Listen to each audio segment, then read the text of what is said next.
Greetings, everyone, and welcome to Under the Fig Tree. I'm Troy. And I'm Bruce. And we welcome you to our Season 2 finale. Woo-hoo. So the Season 2 has been really interesting. We've had a lot of fun this season, and it's a good way to end it. Yeah, I think so. This is going to be so much fun for you guys, and I think it's going to be, the guest that we have in studio today is going to be so helpful, and there's no better way for us to end Season 2. So buckle up and get ready. I think you're right. Before we introduce our guest, I want to make sure we say hello to Stephen Ratliff in West Virginia. Hey, Steve. And also our listeners in Redwood, California. Wow. Imagine that, Redwood, California. Yeah, so, that's awesome. We want to say hello to those folks and to everyone else that's listening. And so for now, what we want to do is we're going to talk about marriage. Mm-hmm. I think this is a great way to end Season 2. And we have in studio with us our good friend. These are two of my favorite people in the world anyway. Mine too. But it's Dr. Tim and Sheryl Brewer. Welcome. Thank you. Oh, we're so glad to be here today. This is an honor. Yes, it really is. And we've been looking, I know we've talked about this for quite some time about having you guys on the show. Yep.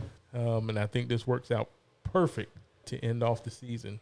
And we know you guys have been doing marriage counseling for quite some time. So we wanted to have you on the show and really glean some of your knowledge and some of the experience that you guys have. But first, we want to know how did you get started in marriage counseling?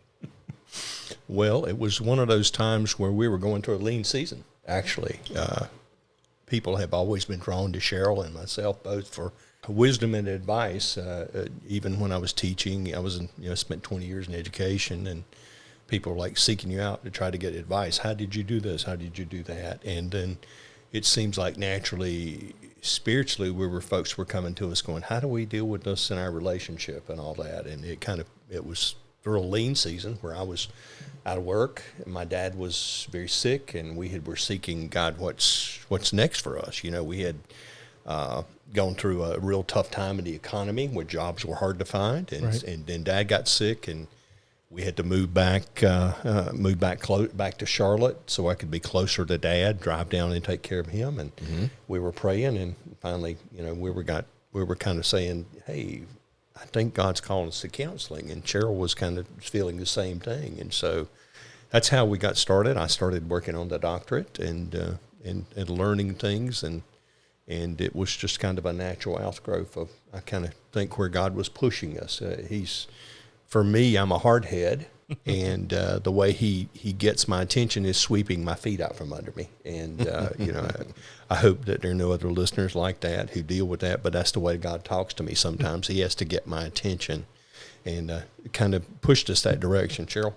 I was just going to say, when he mentioned that it came from a dark time for us, it was actually the worst year of our marriage. Wow. The year before Wow. God called us to do this. Wow. And I just want to encourage anybody who's listening, if you're going through that dark time, that's the tunnel of the birth. Yeah. The The Wow. light is at the end Oh, of that's that. awesome. I like that. That's great. So just wait, hold on to God, Yeah. and then that's hold on to each other, awesome. because he's got something to birth out of that. So how long have you guys been doing this?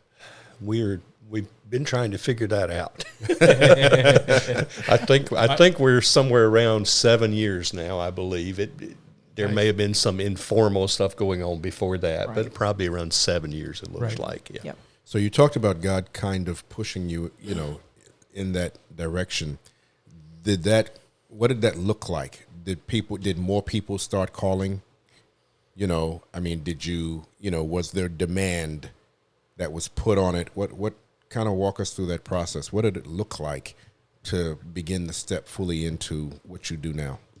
Well, I think it was an outgrowth of a lot of conversations. It's like we would find ourselves connected with people, and all of a sudden we were in a mentor capacity, kind of thing. And I think that's pretty much what it looked like. It was like we were sitting there going, God, you've brought us together for a reason. We thought we were actually going into music ministry because that was my background. I had a bachelor's and master's of music, and I was a band director in college, middle school, high school, and I had done that, and I'd been involved in choir and church orchestra, and we thought God was moving us into music. We had some friends of ours that were in that direction, and we felt like that was it, and we were like, no, the doors were not opening. Things Right. weren't happening. And it's like, okay, God, what's going on? We feel like we're ready to do it. We're able to do it, but nothing was happening. And then it seems like that we were drawn to a lot of people were drawn to us and were talking to us a lot. And we said, well, maybe if we just need to get busy. It was almost like we were a ship sitting at the dock, tied up at the dock. We had a full crew, we had full provisions, Right. And we're sitting there. God, tell us the direction. And finally, I was hearing Him say, "Just put up the sails and let me blow you." Wow. And that was it. And I would say if folks are at that point in their life where they don't know what God's direction is, just put the sails up and let His wind blow you, because I don't think God necessarily for everybody wants your path to be a straight path. Right. I admire those people who go to college and they get a degree and they do something for 35, 40 years and retire. And great. But for me, it's been, I'm here for a while and I'm here for a while and I'm here for a while. Yeah. And you look at my resume and you go, the guy can't keep a job. I mean, but if you see long stretches of some certain direction, it was giving me some experience to take to another place. Right. To take to another place. And right. even in every station, every place, I think had its purpose. Even sometime when I was struggling and, here I have a doctorate degree, in front of my name. I realize I don't know a lot, but I have a doctorate degree in front of my name. But even in the times when I was working on that degree, I was also doing other things to pay the bills. Right. Folks don't see me driving a 1972 Chevrolet pickup truck with a load of scrap metal on the back, driving it to the scrapyard to be able to pay the bills for that week off my dad's property. But even in times of being stretched, in times of being very worried about how I'm going to take care of things, there was provision in a place that I didn't see it coming. Right. I love you guys' background story. Absolutely love you guys as a couple. Want to be able to grab as much information as we can from you for our listeners. And I think we had some questions for us to go over. So I think the first question, what makes a marriage work? I'm first going to tell you what doesn't make a marriage work, that most people think it's love. And that's not what makes it work. Because if it did, there would almost never be divorce. Mm-hmm. Because we go into a marriage in love. Love doesn't sustain itself. Yeah, good point. It doesn't continue to grow on its own. It's a decision once you've gotten married and you've gotten past that initial, okay, the honeymoon stage, everything's wonderful. You're always in love then. Yeah. But then when you get up in the mornings and you realize your breath is not getting any better, and honey, where are your eyebrows? All of those things are that maybe help attract you to each other. Right. And when the day opens with a new challenge, you realize continuing to love is a choice. Because guess what? Everything I loved about you when we first got married now annoys me. That just is how it happens. Love it. And we have to continue to make that decision every day that I love you. And you know what? Those things that might annoy me, I'm just, part of my temperament is to look way past everything. I don't stop thinking. So my thought process, if you weren't gone, I would crave those things that annoy me now. I would ask for the Lord. I want Him back, and I would never complain about those things ever again. Wow. But I think the main thing is, and I'll let Tim jump in here in a minute. I don't want to take all of the time on that, but we have to communicate. But the main thing is to keep the Lord first. Yeah. If we're not keeping God first, then I can't make the right decisions. He's the one who guides me to make the correct decisions, to look at things through His eyes, to see past the humanity that we walk in every day. Wow. Right. It's a couple of things I would say is to understand that we have to teach couples that they're on the same team. Yes. They come in an adversarial position a lot of times when they come into our office and are like, look, you guys are on the same team here. That's so good. So we got to learn that we've got to fight back to back like warriors do. Mm-hmm. And to do that, there has to be some trust. I have to be aware and trust that Sheryl has got my back, but she has to be aware and trust that I have her back. Yeah. and that we fight together as a couple. And there have been times when people have come against me or things have come against me, and I saw the warrior come out of her. Right. I will cut you. The, I'll hurt my husband. you can't see it. You can't see it, but she's a redhead. Yeah. But looking at her, she's so sweet. Yeah, Right, such right. a sweet wife. But I understand that, that I will cut you. There's people still on my wife's list, and I'm like, honey, let it go. It's okay. It's all right. Yeah. So I understand that. It's important that they learn that they've got to be fighting against things, not against each other. Right. And Yes. that when they have a conversation, there has to be safety. If both people can't speak freely, then there's no way you're going to get things accomplished. You're going Right. to get problems solved. Yeah. And we see that safety issue as a real issue. And we talk about this a lot in how to have a crucial conversation, that everybody has to be able to get their information into that pool of meaning, into that pool of synergy there. And so we think that's so important that they're able to do that. But it's amazing the couples that we have come in see us. We give them all the tips. We give them the tips about communication and all that kind of thing. And probably the biggest, and especially intimacy. Yeah. And we can talk about that in a little bit, but intimacy is so important. But we can give you all of that information. But if you don't pray together and there's not a spiritual Yes. intimacy component to that, Right. Yeah. that's the catalyst. It's like dynamite, has within it power, Yeah. Yeah. but it won't explode unless it has either a fuse in it Right. or a blasting cap blasting to enact cap, it. right. And that's and spiritual. The spiritual aspect of it is what causes that cap to explode and causes that dynamite to explode. And it's amazing how many couples we can't get just to pray together. Wow. Yeah, and that component is extremely important. Saying that God is in the center of your marriage and actually God being in the center of your marriage are two different things, right? Yeah. Right. I can say it all I want, but if we never display it, we never come together, and we sit before God together. Yeah. I get your individual time. I got Right. no problem with that, but that time together as a couple, being one flesh in front of God, Yeah. I think is very crucial. And it's interesting that you're saying that's one of the things that you don't see too much, because it's kind of going to lead into the segue of the next thing. Because I'm looking at marriage in different stages. You have that early stage where everything is beautiful, then you have that other stage right after that was like, this is really getting on my nerves. Yes. And I mean, you have several stages of marriage that you go through. But I would, maybe we can answer that question or this question in line with that. But what are common issues that you see in marriage? Maybe in the beginning, maybe, as people get older. But what are some of the common issues that you guys see? I would say the thing that's funny is you're right.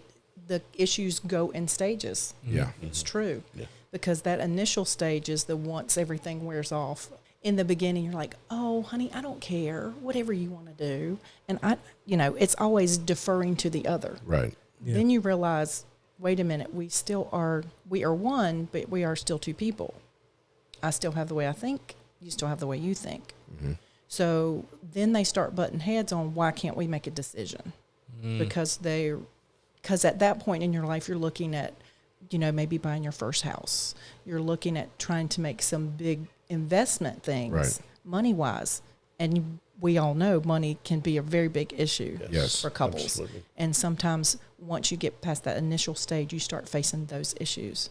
And people trying to decide what are the important things, what are we going to spend our money on. Yeah. And that's one of the things, and I might be jumping ahead, that we love to do in our premarital. We make you think about those things before you get married. Yes. Yeah. Let's That's already awesome. have that planned out so we know what are our big plans, what are our big dreams, and let's have a timeline for that. Yeah. So that, because finances can be a huge issue Yeah. Right. for right. couples. And then, of course, as you go on into life, as the kids take you 5,000 different directions. That's only a slight exaggeration because it's probably only 1,000.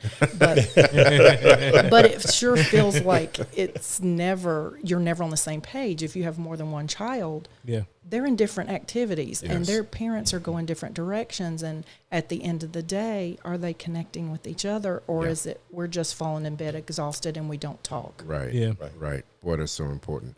Yes. I can remember having a conversation with my wife, and I said to her, my children are 35 and 36 now, but I can remember having a conversation with my wife and telling her, I don't want to look across the table at you and try to remember your name. Exactly. Now, who are you again? You know, I said that's not how that's supposed to go. Let's be deliberate about staying connected. So I identify very much with that. You know, we only had 2. And that's more than enough to keep you very busy. Exactly. Yeah. Exactly. Yeah. I said, so we have to stay connected so that we kind of sort of aren't starting over. You kind of are when you become empty nesters because you're at a different place and it's a different time and the atmosphere is different and all of that. So I think there's some level of kind of starting a new chapter, maybe is a better way to say it. But at the same time, not saying, who are you now? What's your name again? Right. That's not supposed to happen. It's amazing. People will ask us, what's the demographic of people that are probably struggling or getting divorced? And when we tell them it's the over 50 crowd, they're shocked. They're totally shocked when we tell them, why do you think that is? They have seriously been running so hard and so fast. Dad's taking one kid to football and band practice, and mom's taking kid to volleyball and softball or whatever, whatever sports or activities are involved. They come home after eating I will call it a malnutritious meal at a drive-through. They're health-wise, they're not in great health a lot of times because they're not eating well or they're eating late at night or whatever. And they force the kids to do their homework, and they're all stressed out and they fall into bed completely exhausted. And so, of course, there's no conversation unless it's sniping back and forth a lot of times. Right. Yeah. And they do that for years. And then the kids graduate and they suddenly look at each other and go, I don't know you anymore. I think there's a better way to do this. And it's really sad to see couples that have been together for so long and you think they had what would be a picture-perfect marriage, and all of a sudden they're going separate ways. Right. It breaks our heart to see it. Wow. And I imagine sex is another thing that just goes by the wayside because you talked about the now malnutritious meal. Now there's no energy. Right. There's no energy, then there's no interest, and and that just adds to the whole thing. Tips. You mentioned tips earlier. Let's go ahead and go there. What kind of tips for conflict resolution would you suggest? How do we get past those rough places? I call it unpacking.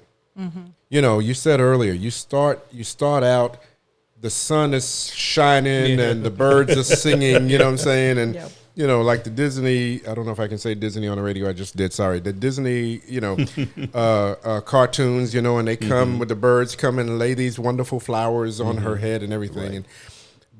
But then a couple of years go by and you actually start unpacking because everybody seems to show up with baggage. Right. Oh, yeah. That's kind of the way we teach it. Everybody Absolutely. seems to show up with baggage. Oh, yeah. And so you don't see everything until some years go by and you decide, okay, I think I can go ahead and unpack that. And it's like, whoa, I didn't know that was in there. Yes. So help us understand, give us some tips on conflict resolution. We call the baggage, we call them landmines. Sometimes because it really is. It really is. Big blow up. That's a good way to put it. I'm standing here or sitting here talking with Sheryl, and all of a sudden her eyes get big, and I realize, I've stepped on something. What did I step on? Wow, it's that's almost good. like what is the game Battleship? Yeah. I've sunk her battleship. Wow. Something I said, and I might be speaking from a rational mind, but she might be might be receiving it from an emotional mind. And so we have to understand that. And we all have little landmines that have either come from especially couples that have been married before from prior relationships Yes. or from very bad relationships, and you're trying to communicate, but don't realize you're stepping on something. Yeah. And it happens a lot. And so, yes, we got to start going back and digging a little bit and finding out where those go, and then working through a process sometimes of forgiveness, of forgiving some of those things. Yeah. So, I was just going to say, he's mentioning old relationships. Sometimes those relationships were childhood. yes. Sometimes it's Right. family. Yeah. Sometimes it's your perception of what life was at home before you get married. Mm-hmm. The good, the bad, everything in between. And if you're not having safe communication with each other, so many couples will come into a situation, and because of their temperament or whatever happened to them in the past, because they can't handle conflict, they're just going to shut down. And we don't talk about it, so nothing gets resolved. Yeah. Then it just blows up again. So when he talks about the safe conversation, that's what we talk to them about, where we talk to them about the types of communication, about trying to be assertive and not being passive aggressive or passive, and not even speaking your mind, because that doesn't solve anything. Yeah. So we tell them you have to be willing to trust each other in a relationship to hear things you don't want to hear. Yeah. Wow. Like absolutely. you might not like what I have to say, but you have to know I'm coming at a place from love. Right. And I'm telling you because I trust you Wow. with this emotion That's and with right. this memory, so that we can work past it, and to help me understand. If he sees those eyes pop open, he can say, I'm not your stepdad. Yeah. I can say to him, Wow. I'm not that old girlfriend. Wow. And it helps us remember. And you have to receive it from a place of, you're saying that because you care for me and our relationship, so I can let that go. Because eventually the eyes quit getting big. Right. Yeah. You replace those things with good memories, with good relationship. And if you don't have that open communication, it can't happen. Wow. That's so good. One of the things we do talk about is assuming positive intent. Absolutely. It's amazing with all the baggage that people bring to a relationship, is that they think that every conversation is to tear them down. We've gotten to be that way. I mean, society has made us into this win-lose mentality. I've got to win every conversation. I've got to win everything. Business is that way. Sports teams are that way. And we're such a sports-driven society now. Correct. We think, I got to win everything. Wow. And when the thing is we have to understand, when there's a winner, there's a loser. Is my wife going to be the loser? Right. I don't want my wife the loser, because I don't believe in that. I don't believe that way. I believe if I win, my wife wins. If both my win. wife Yeah. wins, I win. Yeah. You know, Yes. I don't want losers. Right. We don't want them to be losers. I love her too much. It Yeah. took me too long to find the right woman. Right. And I don't Amen. want anything. I don't want anything that's going to be detrimental. One of the things we try to teach couples is when you got to have a conversation every so often. Right. You need to. We recommend once a week at least. But the first question you ask is, you start on the positive side. What am I doing that's helping you? Am I doing something that's helping you? Please tell me. If there's something I'm doing that's helping you, let me know, so I'll be sure to continue doing it. Right. And then the next question is there something more you need from me? Yeah. And each person, I ask those questions, and then she asks those questions. Right. And so it gives us an opportunity to have a little bit of sugar. You know, they say a little bit of sugar makes the medicine go down. You know, you get a little sugar to start with, then there's stuff I need to work on. Because Yeah. we all have things in our relationship we need to work on. I mean, you know. And if I can say this, Tim has the best way of asking. He doesn't say, like, what can I do to help you? He asks, what can I do to make you successful this week? Wow. Yeah. That builds me up. That helps me know he Yeah. thinks everything I do is important Yeah. and that I'm going to be successful, That's good. instead of, just what can I do to help you? And that might mean, hey, we're going to have these sessions, and can you have this leftovers heated by the time I get home so we can eat quick? It might not sound like something crazy, Right. big, but it's huge to me. Yeah. Right. And That's then good. that shows his heart in serving me, because Yeah. the biggest thing is to sacrifice for each other. We don't like the word compromise, Right. Yeah. That's good. because that goes back to somebody's got to win. You're Right. keeping record. Yeah. But if you That's sacrifice, awesome. there's no record. I do like that. I love the wisdom that you guys have in that area. the winners and the losers. I never really thought about it that way. I know early in our marriage, we had to learn how to argue. That was something we had to learn how to do. Trial and error. Yeah. I'm sure other couples are that way too, but nobody. Just you. Yeah. Right. Eventually you get to some either unspoken or maybe they are some spoken rules that, there's lines that you just don't cross. Right. And there's a way that you do argue and there's a way that you don't. Exactly. I had made up in my mind at some point, is it more important to win or is it more important to be heard? And That's I think key. there's a difference between the two. Yeah. That's good. I don't need to win the argument. Sometimes you just want to be heard. Yeah. And I would say this too. Because sometimes you'll give somebody advice and they'll do something different. You say, well, you're not listening. Well, no, they are listening. They just chose to do something different. Right. True. Listening doesn't mean they always do what you tell them to do. They Right. just, you heard me, and I have to feel okay with just being heard sometimes. And I think that's some things my wife and I went through. Yeah. Early in our marriage, and even now we still learn how to argue. Yeah. Because there's different things to argue about, which is cool. Right. For us, my wife and I had to learn how to get past things quicker. Yeah. So because at the beginning, and we're almost at 38 years now. Wow. But at the beginning, it was like days, weeks, and Cold nights. Yes. And I'm so grateful to God that now it's minutes. It literally is minutes, and then we reset, and it's okay. Yeah. Right. And so I'm grateful to God for that, because it didn't start out that way. We're now at a place where we can say, I don't like you right now. I don't like you either. Okay, what we eating? It doesn't, it's not the end all, Right. Everything stops, and I'm grateful to God for that. But it's that being deliberate. One of you mentioned earlier. I mean, really which for me is the same as my walk with God. Yes. We have to be deliberate believers in Jesus. We have to be deliberate every day to walk with him. And I think for me, it's the same thing. For Robin and me, it's the same thing. Being deliberate, choosing to be deliberate every single day. I love my wife, but I don't cheat on my wife. I don't deliberately hurt my wife. I don't say ugly things or do ugly things, not because I love her. You made that point at the very beginning, but because I love him. Yes. That's right. Yeah.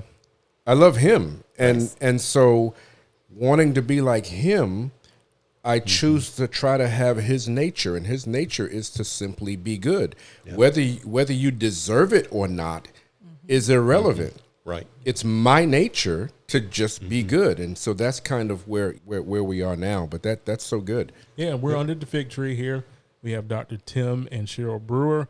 They are giving us some outstanding advice on marriage. These are fabulous marriage counselors, I should say. They are. Good question, because I want to go back to something you guys talked about before. You talked about premarital counseling. The importance of that, because I think when we start talking about conflict resolution, I think sometimes one of the better ways to avoid conflict is to discuss it before it happens. Yes. Yes. And there's some things that we don't think about going into a marriage, like, okay, if mama gets sick and she needs somewhere to live, then how's that going to look for us if we have to, bring mama in or something, things like that we don't. Yeah. Because you're young, mortality is really not an issue. No. We don't really think about mortality. Right. Parents will live forever. You'll live forever. But then as you get older, things happen. So I do want to talk to you a little bit about that and see what can you help people with as far as to prep them for getting married. We are pretty invasive when it comes to premarital counseling. Wow. Sheryl can agree with that. We're pretty invasive when it comes to that. We start out with, we believe in temperament testing. It's one thing that's big with us. And it basically lets us get down to the DNA of what our default is, and rather behind the mask of personality. Temperament gets below that. And when we go through that, we go through three areas of inclusion. That's how they deal with their social energies, and then we and how they think intellectually as well. Right. And the area of control is how they make decisions for themselves and for others. I call it's how you order your world. Learn to order your world. Okay. You know, we hear the word control freak, and we think that's a bad thing, but it's how we protect ourselves, how we understand things. And then the area of affection is how we give and receive love to those that are very closest to us. And we go through that and help them understand that. And like you were talking about how you guys learn to get over things quickly. There's certain temperament types that get over them quickly and walk away, and there could be an atomic explosion and still aftermath coming, and they're like, hey, there's something nice going on, let's go over there. Yeah. And while the other partner's sitting there, they're sitting there in the radiation going, whoa, you better slow your roll, I'm still angry about this. And y'all can't see my hand is raised. But we learned that we're made differently. Yes. Yeah. But I'm going to tell you, it's great to be different, because if both of us were the same, one of us would be unnecessary. Right. She brings out things and helps me be better. Yeah. By what she brings to the table, and I try to do the very same thing for her. You do. But we teach couples about that very first, and then we talk to them about communication skills to communicate. Things like, don't wait until there's 12 items to talk about, because all of a sudden it's an atomic bomb in the room. Wow. It's not just, and they'll start talking, okay, let's talk about what you're dealing with. And all of a sudden one starts listing off 10, 12 things, and we're like, whoa, we got to stop. Let's do one at a time. How do you eat an elephant? You got to do it one bite at a time. You can't throw it all in the room there. Yeah. And so we teach them how to, for lack of a better term, how to fight the right way. And just like Troy said, you have to learn that. Yeah. You do. Yeah. And we teach them that. We talk to them about finances. Mm-hmm. And then we have what we call the red face session. We talk to them about intimacy, and we ask some hard questions. And sometimes it's involving breaking soul ties from old relationships. Right. Yeah. I mean, sometimes it's helping them to understand what's right and what God's word says. Yeah. What's right and wrong, what we can't do. And it's there's so many little things that we try to get practical with it. Like, okay, this is your first holidays together, Thanksgiving and Christmas. How are you going to handle where you're going to go? Mm-hmm. That's good. Here we are. Practical application. Yeah. Here we are 5 weeks into our marriage, and the toilet is so black, and it's because I expect you to clean it, and you expect me to clean it. And because my mama cleaned it, and it's like somebody got to do it. What are real roles that have got to be taken care of? Right. Because we just forget, we just assume that somebody else is going to do it. We have to look at those things, little simple common things. Who's going to pay the bills? Who's going to handle the property taxes and the car taxes, and who's going to get the car inspected, and who's going to clean the garage, and all those things. And so we even mentioned things in our financial conversation about lending money. Let's go ahead and talk about this. Yeah. Do you lend money to friends without talking to each other? Yeah. Wow. How much am I able to spend without, hey, are you okay if I spend this money at the store over $100 or whatever? And we tell everybody there's no set. It's what works for you. Right. But you have to have that conversation before it's an argument and decide Well, that's that. good. That's really good.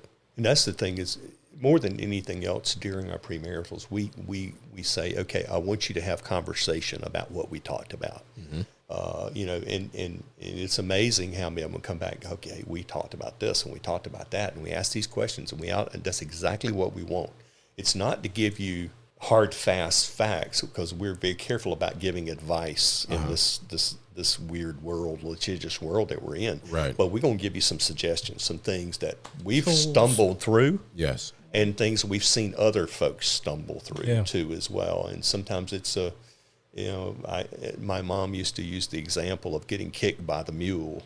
I'm going to show you how not to get kicked by Maud. And she called her Maud. How not getting kicked by Maud if we can help you, And so we want if we can help you avoid some difficulties, we give you a chance to have more success at the beginning. Right.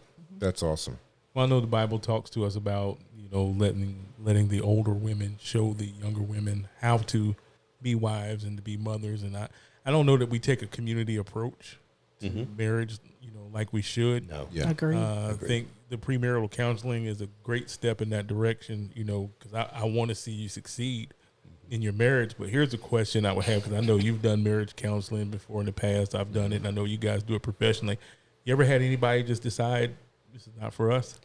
Yes, we did. One that we had a little worries about to start with because they were very different in their areas.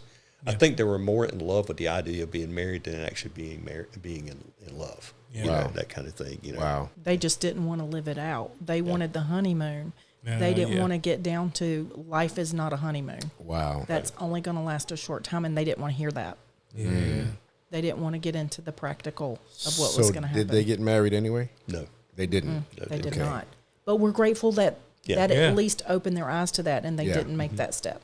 So looking at, the point of having premarital counseling and stuff like that, I think one thing we could probably all agree to, that most of the conflict in marriage at the beginning is probably over two things: money, sex. Yes. Probably the two main things that people have an issue with. Now, I know, Dr. Tim, talking to you a few months ago, you said you guys were noticing something with people, in their late 20s, early 30s in that area. Because when you first told me about it, I thought these were older people, but you said there's a lack of physical intimacy from people in their marriage. And I'm thinking, okay, if you're like in your 70s or 80s, that won't be me, by the way. Yeah. But if you're like in your 70s or 80s, I guess I can kind of get it.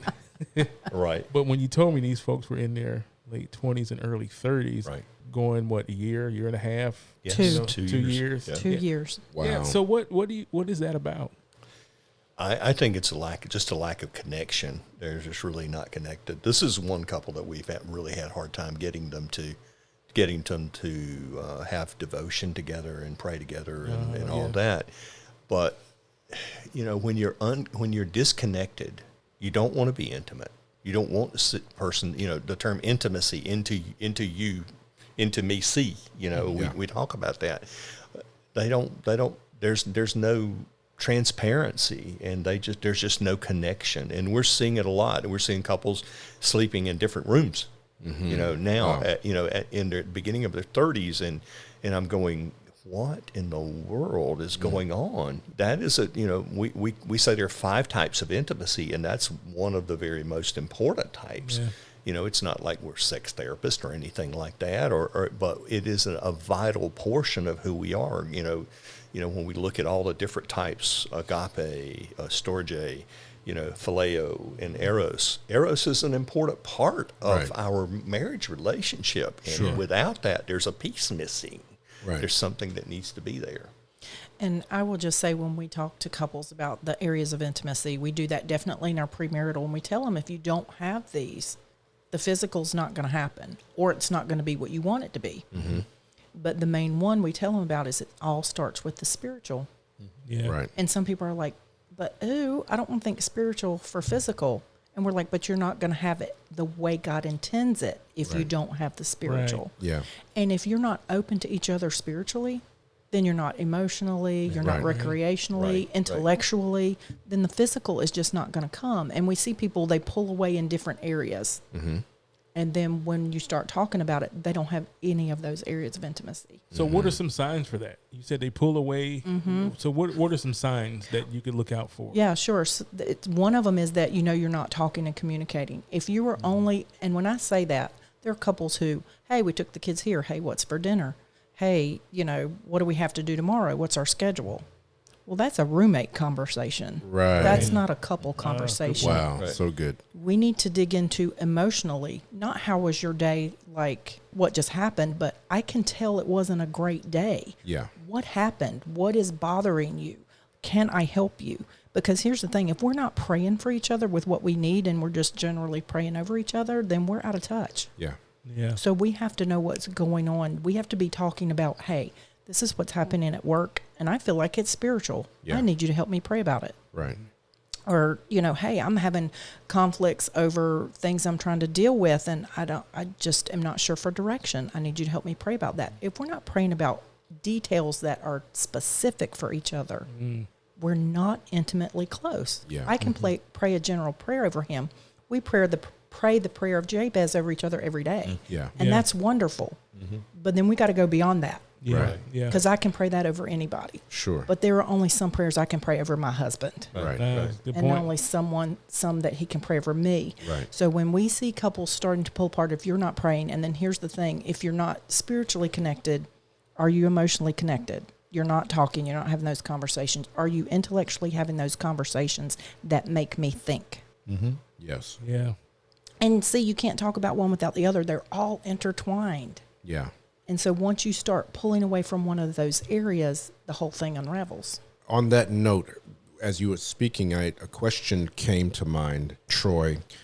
How much does social media play into what you're talking about right now? That separation, and that. Can you speak on that just a little bit? You got an hour and 45 minutes. Why? Cliff yes, we notes, do. honey. Cliff notes. Yeah, Cheryl knows I can get long-winded with answers, and that's why she's saying Cliff Notes. Social media is a scary thing. It's a wonderful thing, and I keep up with a lot of former students and former friends in college, and people that are close to me, and watch what's going on through our church and all that kind of thing. It's great, but it can be very divisive, just like everything's going on right now. And that's another issue that we see with families that we can talk about. But Right. but it's a very divisive thing. And if you're in the social media and you're in too much, and I'll be honest with you, into the news too much, Yes. it creates a sense of anxiety and chaos. Right. Right. And we know that God is not the author of confusion, that's Right. it. But it creates that, and it's an easy place for people to escape, to have an escape mentality. But it's also an easy place for them to connect some places they don't need to connect. Right. It's easy to keep up with. Hey, we had our 35th class reunion, and there's so and so that we were close to in college, and all of a sudden I'm developing a relationship, chatting back and forth, Right. and all of a sudden you're in a danger zone and you don't realize you're in the danger Right, zone. right. And so, Bruce, I love you asked that, because one of the biggest things is comparison. Oh, wow. Especially women are really bad. Oh, look what she drives. Look at how beautiful her children look. Oh, look at her house. My house doesn't look like that. Yeah. Wow. And it doesn't even mean money, but it's chaos at my house. Yeah. I'm not controlling my kids. It doesn't look like that. And we have to realize, like Tim always says, it's to Facebook. Yes. People aren't putting their real That's life on exactly there. right. They are showing you what they want it to look like or Yes. want it to be, and it's not true. And we have to realize that is false. Yeah. And when we let the enemy play on our mind with that, it'll take us down a rabbit trail we can't come back. Wow. Yeah. Just want you to know I'm stealing that to Facebook. it's a good one. I just, as they say, a blind squirrel gets a nut every once in a while. I did that. I came up with that. But it really is. I mean, you show the best meal you've ever eaten. Yes. Yeah. You show the best place you've ever visited, the prettiest part of your home. And I always make this joke, and please don't be offended. I'll say we only show the pretty children we have, So please don't be offended. But we show the best life because Yes. it's like our personality. We want people attracted to us, Yes. and it's not the real world. Now, we do have friends on the other side of that. I wish they weren't quite so transparent. Yes. We have a couple of those, and there's a great function. It's called the hide function. Yes. I don't defriend. I just don't see your post. Right. Yeah. Right. And I try to only as last resort to do that, but we want everybody to be attracted to us, and sometimes we really go into what I call imposter. There's a term in counseling called the imposter syndrome. Wow. Kind of thing. Yeah. Yeah, I have. I didn't necessarily plan for this question, but I mean, it just came up.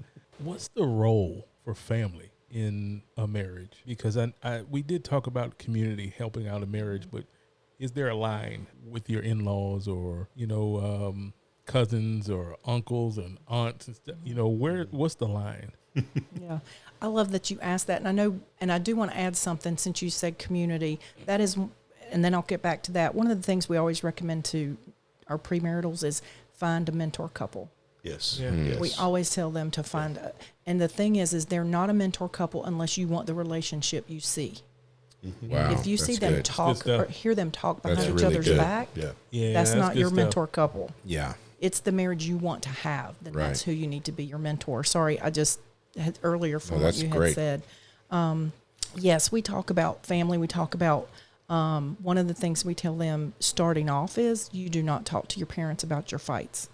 Because once you do that, you make them pick sides. It's just going to happen. Yeah. Yeah. And you get past it, and they're still holding on to it. Yeah. They're still Right, thinking about, right. you said that to my little girl. Yeah. Wow. Or you treated my son that way. Wow. You know, they're Right. going to hold on to those things. Yeah. And so we tell them to be sure and keep those things separate. Yeah. And there is a line that husband and wife come first. Yes. Kids, family, the whole unit is next after God, of course. But then everybody else has to fall in line somewhere after that. Yeah. And they can't take first place of what God intended family to be. That's true. It's amazing how many folks they'll have fights and they run to mom and dad, and all of Yeah. a sudden mom and dad just can't forget. They just can't forget the Yeah. conversations. Right. And even adult families, you don't tell your children a lot of things that you're doing, because you're making kids take sides, Yes. especially when there's divorce in the situation. I always Yes. say that when elephants dance, the flowers get trampled. And that happens a lot of times in divorce situations where families are split. You're making your kids choose between mom and dad. Wow. No, that's not our place to do that. Let's do our fights separate. Yeah. And let's do what we need to do to support our kids. And that's a big thing with divorced families now and blended families.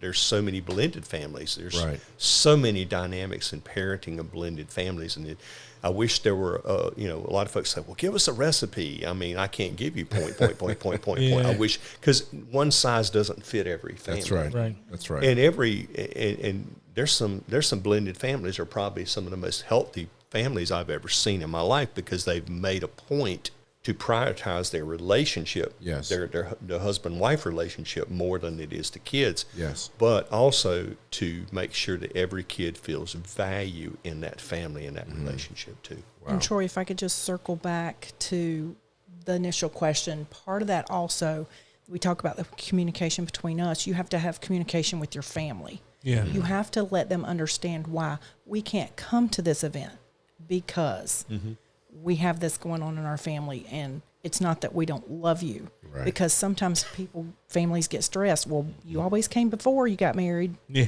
Why can't you come now? Wow. You were Yeah. always bringing the banana pudding before. I don't understand. We always depend on that. So Right. you just have to be open and say, it's not that we don't love you. It's just time we can't come. Right. Yeah. And so you Yeah. have to keep open communication with the extended family too, so that they understand. Because otherwise, then it starts pulling you apart. Yeah. Because then you feel like you have to take sides. Right. Yeah. And don't put yourself in that situation. Together, you let your extended family know these are the things that are important to us. You are too. But this is my family God gave me that I have to be accountable for. Right. And then we take care of the rest of things as we can. That's So that's good. another one. The practical things we talk to them about. It's like, hey, look, we are glad to come on Thanksgiving. We may have to come to this house from 11 to 2 and this house for dinner, Right. and it swaps next year or something like that. But Christmas is going to be at our house because we're not renting a U-Haul to bring a bassinet and a stroller and 42 bags of diapers and all this stuff. Yeah. Right. We're going to have a Christmas at our house, and if you guys want to come during the holidays, you're welcome. We'll work out a schedule and all of Yeah. that. But just say, hey, remember how much it was to be able to bring the family to some Yes. other family. You remember that. Right. And when you have those conversations early, you can avoid confrontations with your family too, with that extended family as well. All right. Again, this is Under the Fig Tree. We're with Dr. Tim and Sheryl Brewer, and we're discussing marriage, some of the roadblocks, obstacles, and even some of the beauty of marriage. We do know that marriage is supposed to be a reflection of Christ and his church. So my next question is, what's the best way to honor God with your marriage? What are some practical tips that you can give couples to honor God with your marriage? Troy, that can be difficult and easy It's easy to say and hard to do sometimes. Yeah. But of course, the most practical way is to think before I speak what would honor God in what I say to my spouse. That doesn't happen easy. That's a practice. Yeah. Because my first instinct is to speak, and then I can't put it back. Yeah. So God has had to put a timer on my tongue, and that was taking a lot of time in prayer Yeah. to make me think before I say something. Sometimes I still mess up. I know, honey. I'm sorry. But it's thinking how do I treat my husband in a way that honors God? If I wouldn't do this with Jesus in the room, why would I talk to him that way? Because Jesus is in the room. Yeah. But if I'm not conscious of that, sometimes I can say and do things that later I'm apologizing for that you can't forget. Yeah. You can forgive, but it's still there. Right. Yeah. So part of that is, and that all goes back to, it's my time with God that he teaches me how to be the best wife to my husband. And there are times during our prayer time together, I'll say, Lord, help me to be a better wife to my husband. Because sometimes there are things he's not going to tell me. Yeah. Or things he might not even know, but Holy Spirit knows. Right. And if I'm listening to God, he's going to guide me in what I need to do to be a better wife. Because I'm still working on that. Yeah.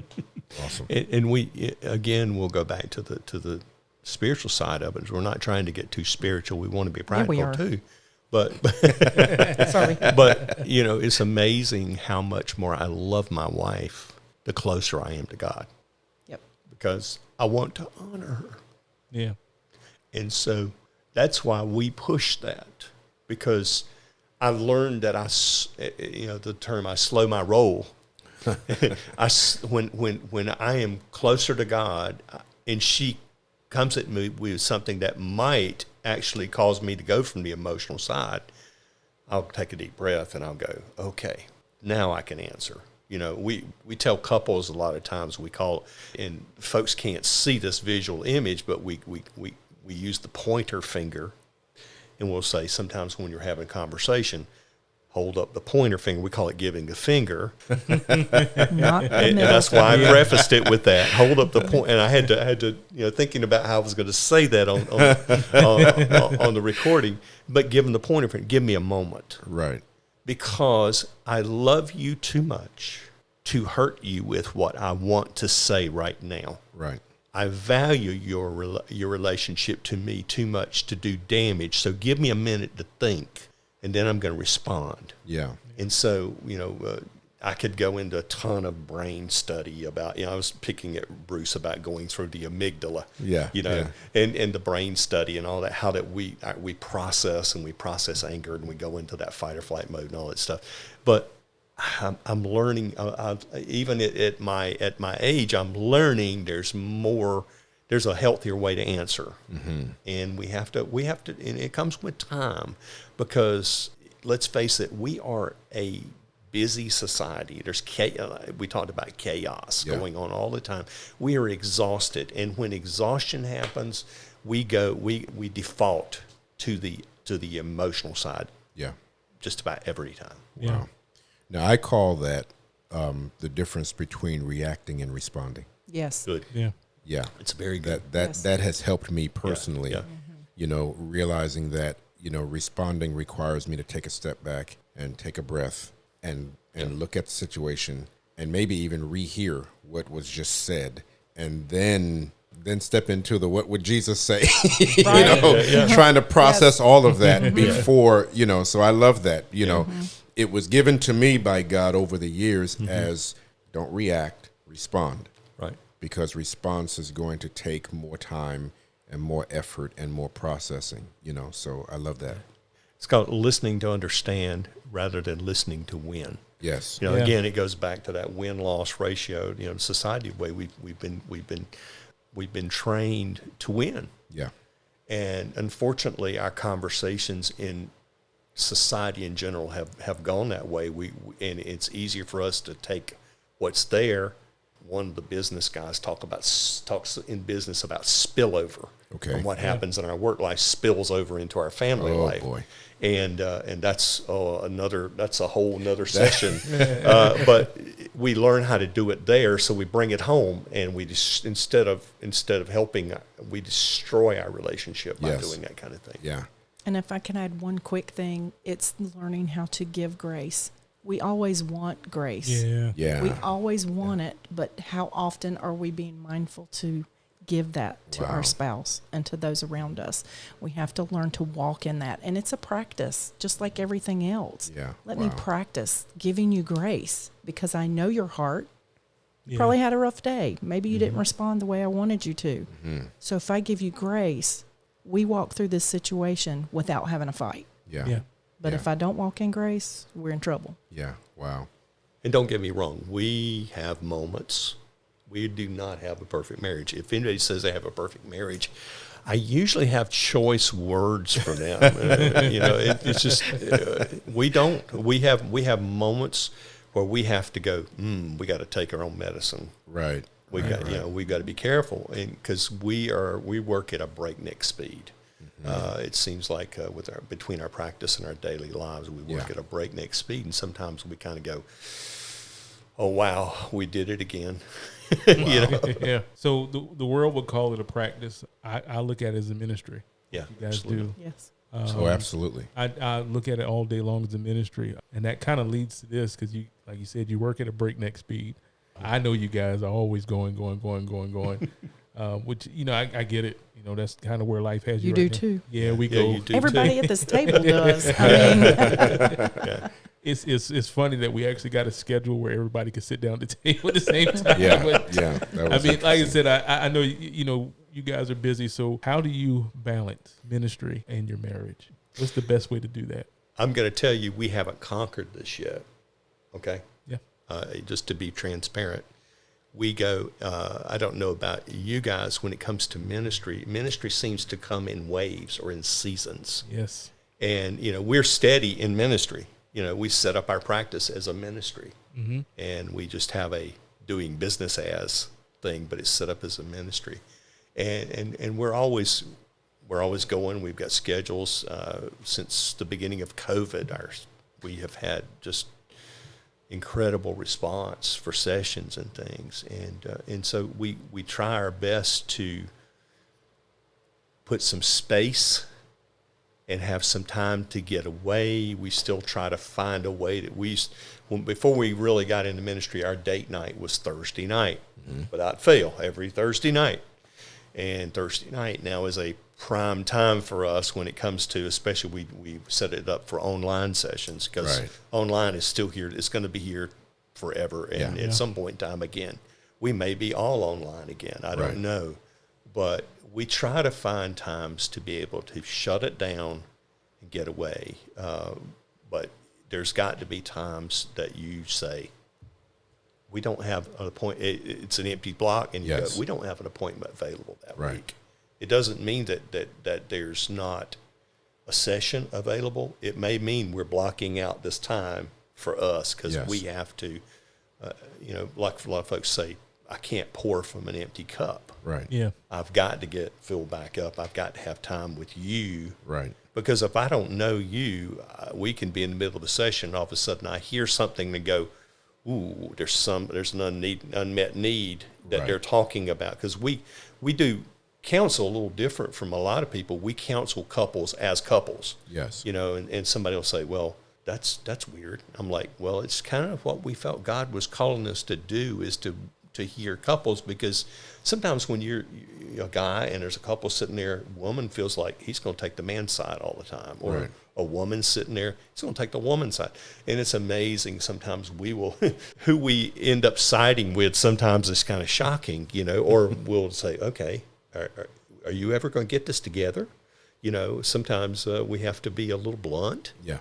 But, counseling and just like mentoring, iron sharpens iron. I've got to grind you every once in a while. I need to challenge. If everything is a nice feel good thing, then we haven't done our job. Mm-hmm. And sometimes we'll be talking, and it's amazing some of the things that come out of my mouth, and I'll go, Sheryl will go, where'd that come from? I'm like, it's the Holy Spirit, because I didn't have any idea. And then sometimes she'll start talking, and I'm sitting there going, get it, girl. Go for it. Go for it. I'm like, let me grab the seat and hang on, because this girl is taking us on a ride. Wow. And it's great. It's amazing. And then we'll have a couple walk out, and we'll sit there going, man, that was fresh manna. That was something that we didn't plan on, because we go in with a plan. Yeah. But sometimes it's like, where did that come from? Yeah. And all of a sudden, it didn't come from us. It came from him. Yeah. Yeah. Yeah. And that's where I will jump in and say that's how we do it, because Yeah. it's not us. Yeah. Right. That's right. When we are doing it in our strength and our knowledge and our training, which is all needed, Yeah. but if that's what we're dependent on, Right. we're going to fail every day, all day. Yeah. Yeah. And we're not going to make it to the marriage part because we failed at the ministry part. Wow. Right. But when we go in and pray every time, Holy Spirit, you're the counselor in this session. Yeah. We're just the vessels. We ask you to Yeah. work through us. We ask for discernment, wisdom, all those things. But when we don't let him do the ministry and give it to Right. him, we can't carry it Yeah. with that Yeah. schedule. And then on a personal level, if I'm letting that, I can't let that be Yeah. my relationship with the Lord. Yeah. Right. That's not. The ministry is not my relationship. Right. Right. That's so good. I have That to have is. my own personal That relationship is so good. to allow the ministry to flow. Otherwise, it's not going to happen, because Sheryl doesn't have that kind of strength. right. She doesn't have that kind of wisdom. And if you're pulling on your own strength, it wears you out Yes. way Yeah. too fast. And I can Yes. find times when we're kind of leaning on that. We're getting too busy. We're not taking the time to pray. We're not taking time to, okay, Lord, we need you here. That's when we're bump, bump, bump, bump. And it's going to lead over from ministry to Yeah. marriage and marriage to ministry. Yeah. Right. So making sure for me personally to make sure I have that time helps me balance both. And then I know Right. when we do that together, it makes all the difference. Yeah. Wow. That's awesome. And we were talking about ministry. It really is ministry, because, It we've is. had people get saved in our office. Yes. Love it. Love it. This guy was talking. You remember me talking about it. We were talking, and he had led a life group at his church, and all that. And I'm like, well, let me ask you, do you know you're saved? Do you know what it means to be saved? And we talked through that, and I was like, he goes, well, I've never done that. I said, would you like to, let's fix this today. Wow. Yeah. And we Wow. prayed a serious prayer. That's what it's about. Yeah. We had That's- couples that came to us, and we loved them dearly. And we fall in love with our couples sometimes, and individuals too, because Sheryl does individuals, I do individuals, and all Yeah. that. We really fall in love with them. It probably we attach to them a little more than we really should, and we have to walk that professional side. But you can't help but get attached to some of them when you see the growth that happens. Yes. Right. Yes. And we try to mentor them as much as we can and help them walk. But we had a couple come to us that we did premarital with, and we are very much, we believe, one man, one woman, Yeah. the sanctity of marriage, all the acts and all the gifts Yes. and everything that goes with it should Right. be done within the marriage bonds. Right. And we finished with them, and then they said, and not long after, we know y'all don't like this, but we're moving in together. Actually, they moved in during sessions. Yeah, during session. Towards Okay. the last Yeah. of our sessions. Okay. Yes. And then they came to us and said, we feel convicted that we need to get married. And their marriage date was long off. And it was like, would you marry us? And I was like, sure. So we took a morning off from church and found a venue and did their wedding ceremony. Wow. Because Yeah. we didn't beat on them. We loved on them. We Right. didn't beat on them. But Holy Spirit. Holy did the Spirit work. worked on them. Right. And Yeah. so we made that right. And it's amazing to see them flourish as a Yeah. couple now. Wow. It really is. Those are wonderful testimonies. I like that. I would probably say is, to find balance and keep balance is making sure that you understand that your first ministry and your primary ministry is in your home. Right. Yes. Right. I would think that, and then everything else spills out of that, and I think many times, like you said, you guys flying, busy, and how we are. But we have to make time for each other, because if I can't get it right in my home, I really have no business trying to get it right out there. So Right. good. And I think that's probably a good way to look at that, to keep balance. I have really enjoyed being able to glean wisdom from you guys. Yes. So one thing I'm going to do is put you on the spot, if I haven't already. And I'm going to ask, will you come back during season 3? I would love it. Sure, we'd be honored. Awesome. Absolutely honored. Yeah. And we'll have another session during Yeah. season 3. Yeah. So I want to give you some room because I know you guys are here in the Charlotte area. And I want you to talk to our listeners and tell them how they can find you and what services that you guys offer. Great. Well, we are here in Charlotte. We're down in the Steel Creek area of Charlotte, where our office is. We lease space from Judah Church, and that's, of course, our practice is Judah Care Center. But we're not on staff at the church. We just that's where we're there.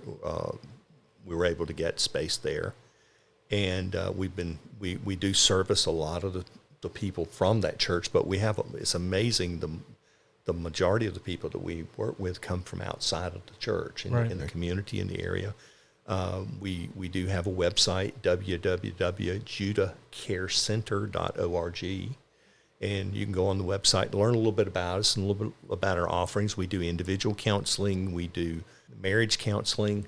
Sometimes that's not always bad. Sometimes it's good to come in and get a checkup. We go get a body. Right. I just had my physical this week. Not always my favorite thing to do, but I had my physical. We get a physical. We check up our heat and AC every year. Yeah. We get our car tuned up. Why not get our thinking tuned up sometimes? And we have couples who come to us we do temperament testing and walk us through that, and we'll do that and have fun with that. Or we just want to check up, or we're in a crisis mode, and we work with that too. We do that. We also, I do life coaching, a certified life coach. I did some of that, working through that during the last project I did. And also we do some business consulting with leadership. I have a strategic partnership with another business in the area. And a pastor I met at a Pastors and Leaders Conference recently, in about 2019. Okay. And we've struck up a friendship, and we have developed a lot of leadership things, and it's amazing when we do those things. We have people walk up and go, "You're a pastor, aren't you? Or you're a preacher?" Or one of us or both of us, they'll say that to, and I'm like, "Why? Does it show?" And he said, "Well, all the things you talk about are biblical." And I said, "Well, we designed the coursework to have biblical principles because we know biblical principles win. Right. They work. They work in life. They work in the workplace." I said, "But he said, "Well, I wish you would really give God more credit." And I said, "Well, I would love to do that." I said, "But, everybody's not as open as we, as you are to this." I said, "But, we stand on the principle that his word would not return void." Right. Yeah. And so if we put those principles in you, at some point in time, it's going to return. Sure. There'll be an opportunity to open up and speak to somebody. But we do those things as well. And so, we have a contact sheet on the website where folks can put their information in and what they're looking for and their email address and phone number so we can get back and talk. And we call people and talk to them and make sure they're a good fit. Even though we are Christian counselors, we take people from where they're at, because everybody's walk is not all in the same place. That's Right. right. We're not preachy. Right. I mean, I've had people who are not believers who come to us and work, Sure. and we work with them, but we take them from where they're at, and sometimes it means I'm helping you get to a better place in your relationship with God, in addition to working through problems. And so Right. Cheryl does that. She's Mama. Everybody calls her Mama Cheryl, because she will mama them to death. And we've got one couple will say, "Mama Cheryl, will you pray with us before we go? I need one of them Mama Cheryl prayers." And so, but that's kind of we're available there. I'm also listed on Psychology Today as well. You can find us there too as well. And so we have the ability to be found. Give the website one more time. www.judahcarecenter.org, and Judah has JUDAH. Yeah. Like Lion of the tribe of Judah. And so it's easy to find us. Awesome. You guys got anything else you want to say to the married couples before we go? I just want to say it's been awesome to be here. I listen all the time. You guys are like my Yes. lunch break getaway. I'll have a crazy day at work, and I'm like, I just need to hear Bruce and Troy. So I will turn on one of the episodes, and then I can make it through the afternoon. Oh, awesome. I just truly enjoyed your last series. Yes. Oh, my gosh. prophetic. amazing. Awesome. Amazing. That can help anybody, whether you're a prophet or not. Yeah. There's so many wonderful principles. So I know you said to the married couples, but I had to do that plug. That's the truth. So I'll let you say something. We'll slide the check over to you after a while. We love the wisdom that comes through this this podcast. I really do. There's just such wisdom, and I'm at the stage of my life where it's like I need something that's going to sharpen me. It's going to push me a little bit more. I can't stay in the same place. Yeah. I have to grow. Yeah. And it takes wisdom on a certain level to push me that way. And we really love that. And it is an absolute awesome ministry you guys have here with this, and we're so excited to be able to just to be a part of it today. It's just a really wonderful thing. But Well, it's been fantastic having you guys and Absolutely. being able to pick your brain and I mean, you've given so much. This is such a rich, and that's why you guys that are regular listeners, you're having the whole thing. We didn't break this up because we knew it was going to be really, really rich. Yeah. And so it's being broadcast as one full podcast because we just didn't want to break it up. We knew ahead of time how rich this was going to be. Yes. And so we just thank you guys so much. And we can't wait to have you back when we start season 3. Yeah, so I'm Troy. And I'm Bruce. And we have been here with Tim and Sheryl Brewer, and we are so grateful to you for joining us here under the fig tree.